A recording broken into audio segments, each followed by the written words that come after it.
Some Oklahoma fans are excited to see what Oklahoma's cornerbacks and defensive back group looks like against this really talented wide receiver room. We'll discuss coming up next. You're on Locked On Sooners.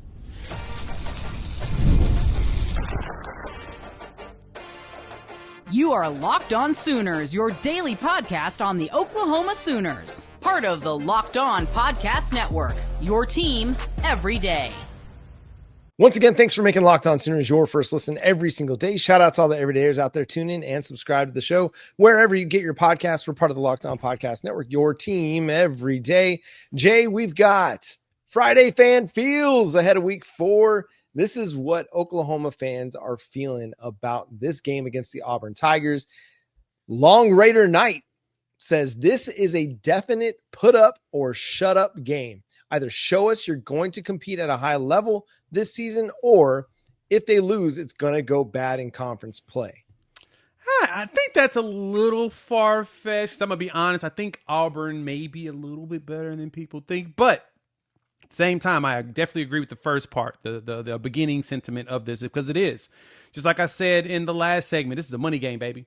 This is a game where scouts are going to be watching players. They're going to be looking for who, NFL scouts were like crazy for the Michigan game. And I expect more to be, well, at least as many to be at this one, because there's NFL prospects on both teams. And so now they're trying to figure out, all right, who's going to invite to the Senior Bowl, who's going to be ones we're going to, get to the draft and their day 1, day 2, etc. So this is a put up or shut up game. This is a game where Oklahoma has to go out there and show and exert their dominance up front.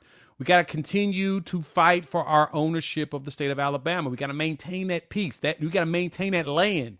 We got to make sure that land stays here. We didn't land on Plymouth Rock. Plymouth Rock landed on us. We need to go ahead and take that. Make sure that we ain't allowing Alabama to take not one piece of it. We own that state, and we're going to keep owning it. Yeah.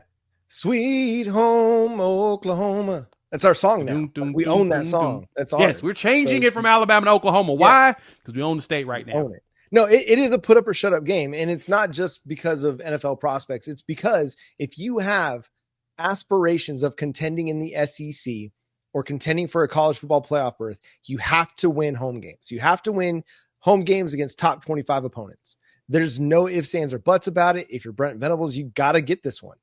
There are a lot of landmines on your schedule. The roadmap to the college football playoff, to an SEC championship berth, is littered with potholes as well. You've got to get this one. Every game is a must win. So I'm not going to sit here and say it's a must win, because every game is a must win, right? Yep. But you've got to have this one. This is one where you are the better defense. You have an offense that, to me, is the better offense. You're considered the better team. You're the favorite going into it. You've got the more experienced quarterback, the more productive quarterback as well. You've got I think it all favors Oklahoma. Yes. And so now you just got to go win the game. Just do it, Nike. Just do it, Nike. Air Jordan also. Midland Sooner says way more confident than at any point for any game last year. Excited to see our corners actually put to a real test. Potentially. I want to know they are legit before Ole Miss. You could say Ole Miss before you get to Texas, before you play Alabama, before you play. I mean, obviously Ole Miss is that next one. Right after Texas. South Carolina. Yeah. So, yeah. I don't know what to make of South Carolina, but I don't know what to make of Texas. But Texas is going to be a big test. Ole Miss is going to be a big test. Tennessee, Alabama, like your corners are going to be put to a test. Are they for real? You're going to find out a little bit this week.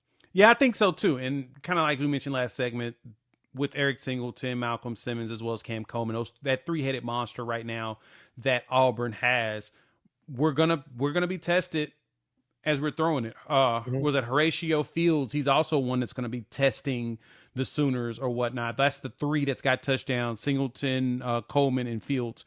And so they're gonna at some point gonna figure out they're gonna have to throw the ball. And I think that's actually what Brent Venables wants. Of course, you don't want this team running for 300 yards like they did against Baylor. You want this team to not run 400 yards at all if you can avoid it. Yep. But you may want, if you can keep them under 150, I think that's successful, because Jeremiah Cobb is a really solid running back, and Damari Alston is supposed to be back too.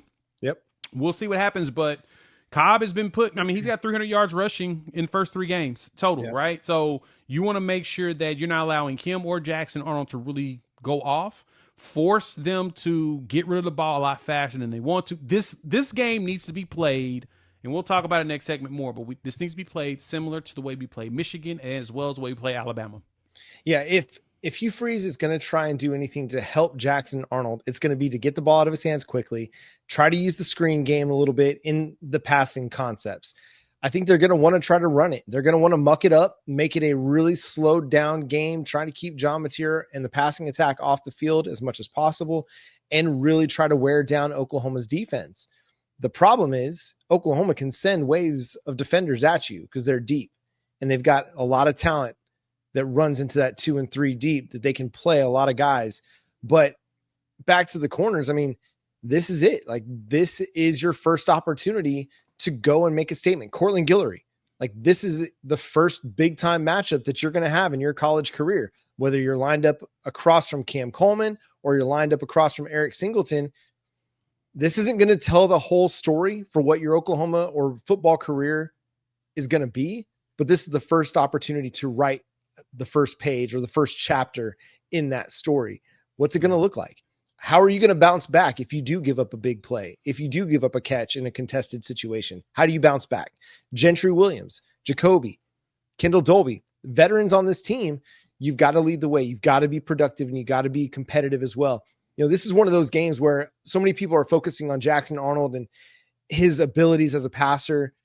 The wide receivers that Auburn has, they're good enough to make Jackson right, even if he's been wrong. Like, even if he threw the wrong ball, if you made the wrong read, they are good enough to make him right. Yep. The question is going to be, will he throw it into coverage? Will he take a chance? Will he risk the ball? And if he doesn't, then that plays right into Oklahoma's hands because he's going to hold on to the ball too long and Oklahoma's pass rush is going to get there. If he does, it's going to be up to the corners and the safeties and the linebackers to make some competitive plays out there in coverage. With you on that. And that's the thing that I have the most, if I have concerns in this game, is that these receivers are going to make some like catches that you can be like, come on, man. Like, how? And it's not even going to be because the DBs did anything bad. The DBs going to be blanketed all over them and somehow they catch it. Kind of like Donovan McCulley did on RSJ. He literally caught it on the back of his head. Right. And it's like, okay, so what else are you supposed to do? Dude. Yeah, exactly. Had your helmet in the way, had your arm in the way, and just somehow he found a way to put stick 'em on it and catch it. That's what we got to make sure that we don't allow them to do, and we got to force bad passes in this game. Right. Get pressure on Arnold, make him beat you. We'll see what happens. Finally here, not so clever Trevor says, hungry, very hungry. Boomer Sooner, Trevor. Thank you for participating, man. Yeah, I think we're all like the spoon of Zeke. We're going to be eating. Like, I think everybody looks back to last year's SEC opener and remembers just what a dud. Like, there was so much anticipation, so much build, so much excitement. And then the team just went in large part to Jackson Arnold's 3 first half turnovers. If Oklahoma goes out and plays a clean game, they win this game. Even if they don't play a clean game, I still think they can win this game. Yeah, I think so too. We're going to need to cause turnovers, though. That's going to be the most important thing in this one. Now, we'll control a lot of the clock, but we need turnovers. And we can do it. I know we can. I think we can. All right, we'll talk some keys of the game. We'll give you our final game predictions. I hope you've enjoyed all the content this week. We've had crossovers. We've had the round tables. There will be another SEC live reaction show on Sunday that you're going to want to tune in for as the group reacts to everything that happens on Saturday. They do it fresh Sunday at 11 a.m. Central Time. So make sure you're tuned in for that. We'll talk more Oklahoma Auburn coming up next here on Locked On Sooners.